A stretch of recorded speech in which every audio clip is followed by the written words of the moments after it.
Hello everybody, today I'd like to show you in real time how I make hubcaps or center caps for aluminum automotive wheels, in this case a Mark IV Jetta '05 model.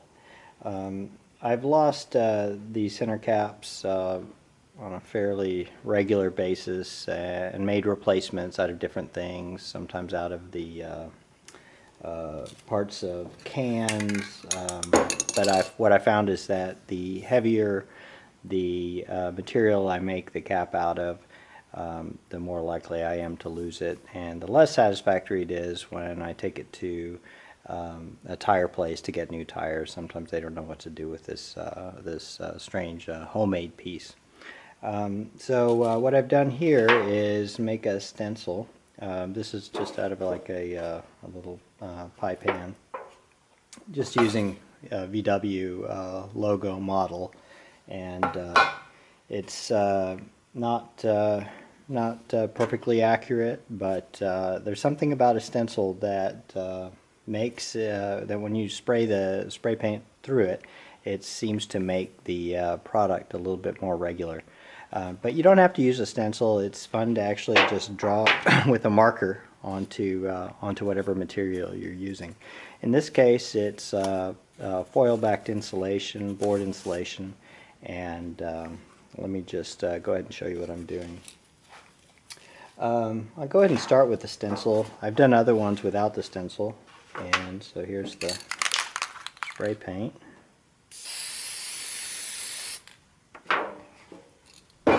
You can see it's nothing special, but it marks it as a VW wheel.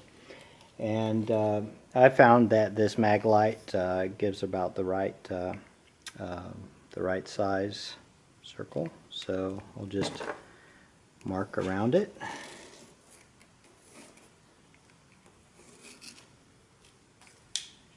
And use an X-Acto blade, a sharp one, preferably, to cut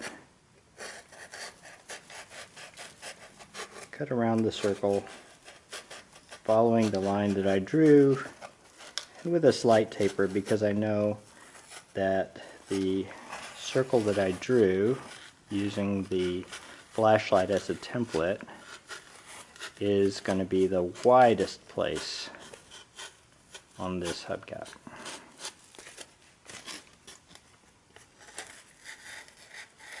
And it really doesn't matter how good you get it. Here I made a mistake. I put a fingerprint on it. I'll just continue going all the way around. And like I said, it's almost like the more imperfect the VW symbol is, or this little center cap is, the more charming the result. So this isn't by any means a perfect circle. You can see that I've got a taper on it. I've got a nice sharp X-Acto blade. But what I'll do now is depress the center with my fingernails. Just go all the way around a few times, because I want this thing to fit into the recess and the wheel pretty well, and over time it kind of springs back and it'll hold itself in, and it may be that you need to trim this thing a little bit more with the X-Acto blade, or compress it a little bit more. But what you've got is made so quickly, and it's made out of materials that are so easily obtainable and inexpensive that your stakes are pretty low. So, I mean, that's it.